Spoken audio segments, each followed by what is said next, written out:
Hello everyone, I'm Christopher from GuestChina.com.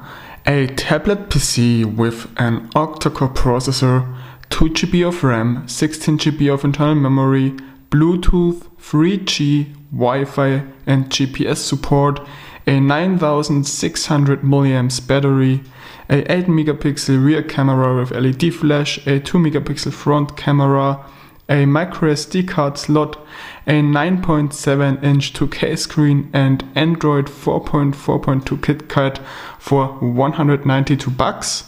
This doesn't exist? Well, it certainly does, and it's called the Cube Talk 9X, and this is exactly the tablet PC that we are going to review now.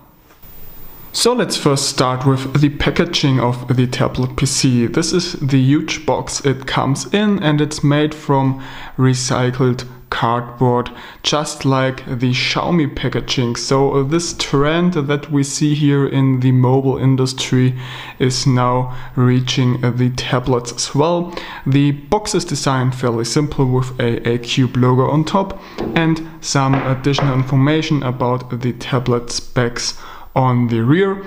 Inside the packaging you get a white wall charger with USB port and a micro USB cable in white, which means you can charge it using this micro USB cable and of course using your computer as well as if you want that. I also got a German adapter for the charger from evoxshop.com, and else the packaging also contains this white envelope which provides you with a SIM tray opening tool and some paperwork for the tablet, like a user manual and a warranty card and this VIP card, which has some coupon code, I guess, for the Cube App Store. That's all you get. There are no headphones or cases or protective films.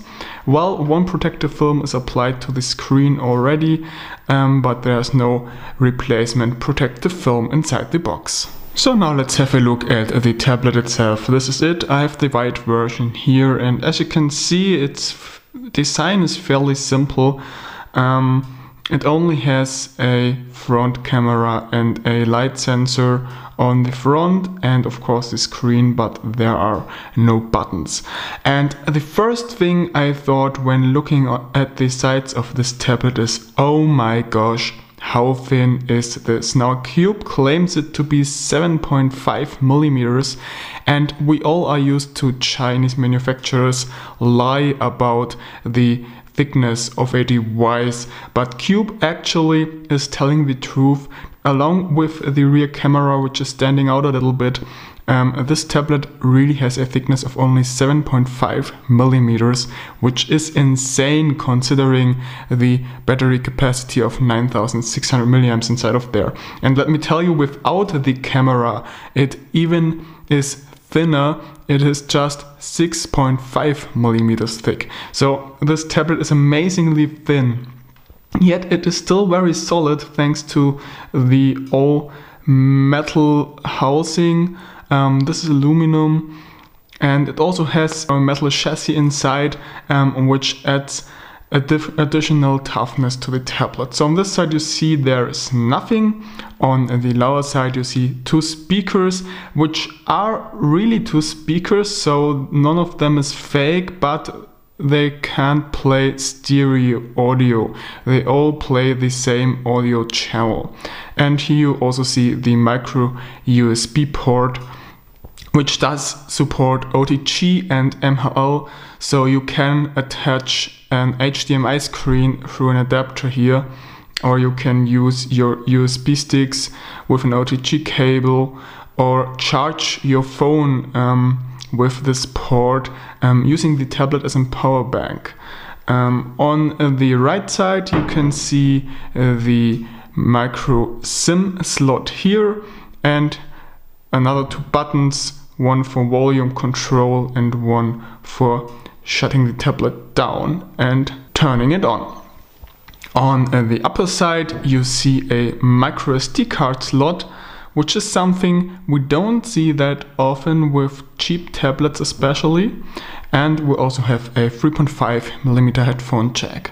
And the rear, as you can see, we have a rear camera and a LED flash for it, which is also something you don't see very often with tablets. And under this little plastic piece, the antennas have been placed. Else you can see a Cube logo and the Talk 9X imprint. And the build quality is really insane for 192 bucks. This one really feels like an Apple product, to be honest with you. Apple products are known to be made from a high quality and very tough, except the new iPhone 6 Plus.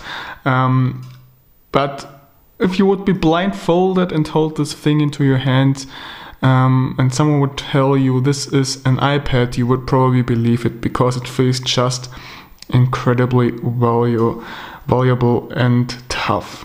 So this is really, really nice for such a low-cost tablet PC.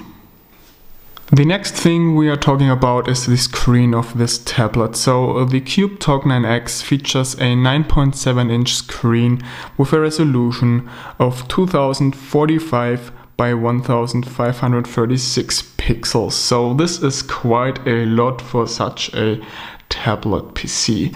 And well, to reach that low price, Cube has to save money with some parts, and the screen unfortunately is one of them. Now let me tell you, the screen is very good. It has good colors and is very sharp, and the pixel density is very high, as you can see here. You can see pixels through the camera, but with the naked eye you have pretty much no chance of seeing any pixels. You have to touch the screen with your nose to see them. But the brightness and the contrast isn't that good, which means the screen is working perfectly fine when being inside, but as soon as you go outside and the sun is shining on the screen, you will have serious troubles seeing anything on the screen. And another thing I noticed is that the digitizer isn't as sensitive as I would have liked it to be. You have to put a decent pressure on it for it to work flawlessly, which can you put into trouble when typing on the on-screen keyboard, as it sometimes doesn't recognize your touches, thus leaving out some letters. You definitely get used to it, but I think it's caused by the protective film that's applied to the screen out of the box. This one is pretty thick and is preventing it from getting fingerprints, and also keeps away glares by being a little matte. I think if you pull the screen protector off, the digitizer would work better, but I didn't pull it off because I like the fact that it keeps away fingerprints and this stuff. So I left it on and just lived with the insensitive digitizer. So all in all, the screen is good, but mostly for indoor use. So the Cube Talk 9X comes with the MediaTek MT8392 Octa-Core processor. This SoC is based on 8 ARM Cortex-A7 cores clocked at 1.7 GHz and features a Meili 450MP GPU. Now this might sound familiar to you, and yes, this chipset is the tablet equivalent of the MT6592 we all know from Chinese smartphones. And you might worry a little about the high screen resolution, which could seriously impact the performance of this tablet. But to my surprise, it doesn't impact performance at all, because this tablet is working insanely smooth. I had a lot of Chinese tablets here before, including ones with the Rockchip AK3188 and also one with the new Allwinner A80T, and believe it or not, but this tablet is running a lot smoother than any of these devices. I was really surprised by that, but well, it's a positive thing. So as you can see here, the whole user interface is running really smooth, and you won't get into any trouble even while playing games or surfing the internet, which you will see in the performance demo later. So a lot of you probably are interested in benchmark results, and let me tell you, those are not as high, but it doesn't impact performance in any way. So that's just another proof that benchmarks aren't really anything that say much about a device's performance. So let's have a look at some benchmark results, and as you can see here, this is the Wilemo benchmark, and it reached 959 points in the metal test, 1340 points in the multi-core test, and 2430 points in the browser test. And here is the 3D Mark benchmark, and you can see that it reached 7,157 points in the iStorm Unlimited test, 4,679 points in the iStorm Extreme test, and 5,445 points in the iStorm 720p test. Then here are some results of the GFX bench test, for example, 736 points in the T-Rex test, and 2,239 points in the ALU test. And finally the AnTuTu benchmark with 28,055 points. And well, those are pretty good results, and pretty close to the results we've seen from MT6592 phones in the past. Regarding the operating system, this tablet is running Android 4.4.2 and it's working perfectly fine. Out of the box, it is running with an Onda launcher, Cube launcher, and I have disabled it because I didn't like the performance of it. The Google Now launcher is just running a lot more smooth and is eating up less memory. So while the performance of the operating system is really good, there unfortunately are some bugs. For example, some apps aren't compatible. They either aren't displayed in the Play Store, so you have to download them using a third-party app store, but some aren't compatible at all, which means they are crashing. A few apps of them are Google Chrome and Opera browser, which both are crashing upon opening up websites. The browsers I got to work are the stock browser and Firefox for Android. So I hope Cube will release an update in the future so these issues will be sorted out.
talking about multimedia now. Regarding video playback, the tablet is limited to 1080p videos because the chipset doesn't support encoding of 4K video. Now this might be a little disappointing for some of you because the 2K screen would be perfectly suitable for high resolution videos, but well, you can live with that, I think. And let me just play a 1080p video, and as you can see, it's running perfectly smooth with a good picture quality. Regarding the internal speakers, I already said that there are two speakers inside, but they are only playing one audio channel, which means you don't get stereo sound out of this tablet PC. But unfortunately, those speakers aren't anything good. They are not loud enough, they don't play any basses, so they really sound a little shitty. And if you really want to listen to audio, you should do so through some headphones, because this just sounds a lot better. In fact, the audio output through the headphone jack is really good. It is really clear, really balanced, and really loud as well. So that's really on a high level and makes up for the bad internal media speakers. And now I will give you a short demo of the internal media speakers playing a little audio.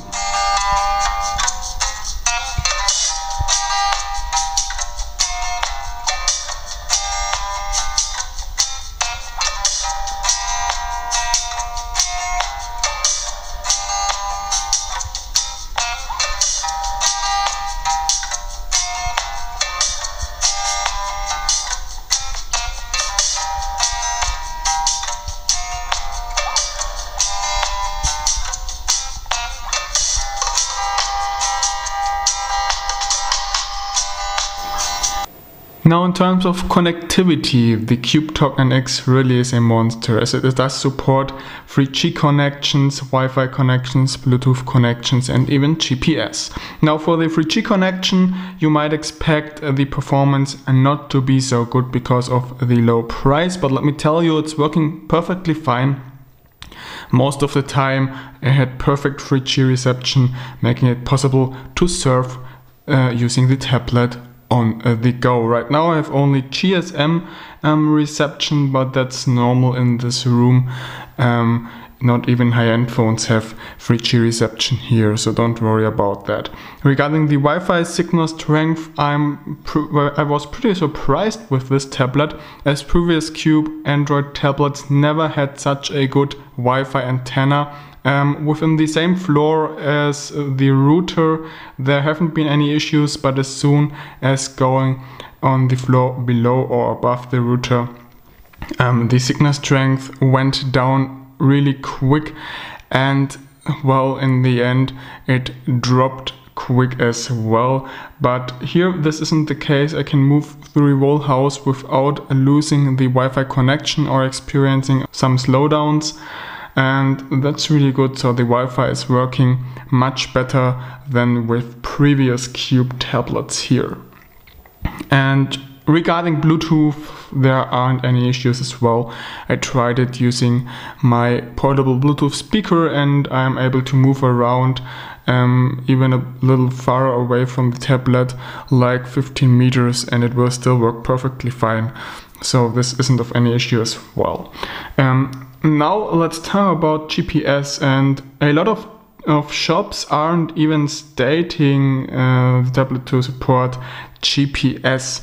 eFox in fact didn't as well, but I've seen this option in the settings of the tablet, and I just gave it a try and it did work. So the CubeTalk NX definitely supports GPS. Now at first I thought it wouldn't work because it took 2 minutes for the first fix, but then suddenly I got a fix and it wasn't bad at all. Look at that. Good signal strength, 10 fixed satellites, and an accuracy of 3 meters. That's really not bad at all.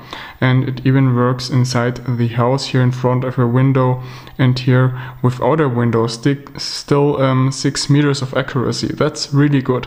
And a follow-up fix, meaning disabling GPS, enabling it again, and enabling the test app resulted in a fixed time of 20 seconds. So it's definitely working, and it's working good, making this one a really good device on your next city trip for those city maps. Regarding the cameras of the tablet, I have to say that these aren't as good as you might expect. First of all, it doesn't have 8 megapixels on the rear. It's just an interpolated value, meaning the real resolution of the sensor is 5 megapixels. So the overall picture quality is acceptable. It's okay for a tablet PC, it's okay for video calls and such stuff, or for quick emergency shots. The quality is very similar to the iPad 2, but it is nothing you would like to take your next vacation pictures with. The focus of this tablet just seems to have a little bug. If we do a landscape shot, it will become unsharp, but macro shots will become fairly sharp. So I don't know if this is hardware related or software related, but it's not nice and making the camera pretty much unusable for everything except macro shots. Regarding video recordings, I have to say that these are looking the same as pictures, but the audio quality is pretty good, as the microphone inside this tablet is quite good, which I also noticed during making a phone call. Yes, this is possible with this tablet. But all in all, the camera is nothing really usable, and the LED flash is nice to have, but also not of much use. Now regarding battery life, I was really surprised by this tablet. Now it features a 9600 milliamps battery, which is a lot, but it's not the first tablet to promise a lot of battery life. And well, most of the Chinese tablets don't deliver what they promise. But in terms of the CubeTalk 9X, this device really does deliver, as I managed to reach up to 11 hours of runtime with some decent power management. And even when playing games non-stop, you can still reach 5 hours of runtime for this tablet, and that's really insane. I played Dead Trigger 2 for 5 hours non-stop in the evening one time. And let me tell you, the battery was still at 20%, around 20% afterwards. So that's really good. But of course you pay a price for such a huge battery, as charging the battery takes ages. Depending on which power supply you use and if you use the tablet during charging or not, this will take between 5 to 6 hours, and this really is a lot. So it's definitely not a tablet for someone who constantly is in a hurry. So now here's my final conclusion about the CubeTalk 9X, and I have to say that I was really impressed by this tablet PC. So first of all, the build quality is insane for 192 bucks, which is what you pay at this time for this tablet PC. It's full aluminum, really solid, it feels really good. There are no production faults or anything. It's just a really high build quality which Cube is delivering here. And next, the performance is also really good. I've never seen an ARM-based Chinese tablet PC with such a good performance. And in my opinion, this is one of the best Chinese tablet PCs in the low-cost area which you can get at the moment. Yes, it has a few faults, but still it's very good.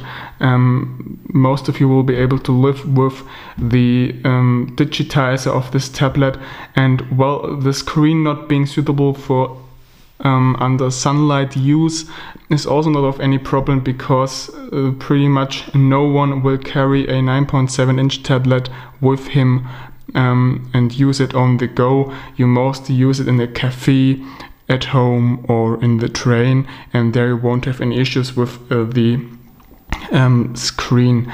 And also the camera, no one will take such a huge device for taking photos of some vacation. So the bad quality of the pictures also isn't of any huge issue. So all in all, along with the Ramos i-series tablet PCs, this is really one of the best deals from Chinese manufacturers you can get for 192 bucks. So that being said, I hope you enjoyed this review of this tablet. I hope it was helpful for you. If you like what we are doing at GIST China, make sure to follow us on YouTube, Facebook, Twitter and Google+. This is Christopher for GIST China, over and out.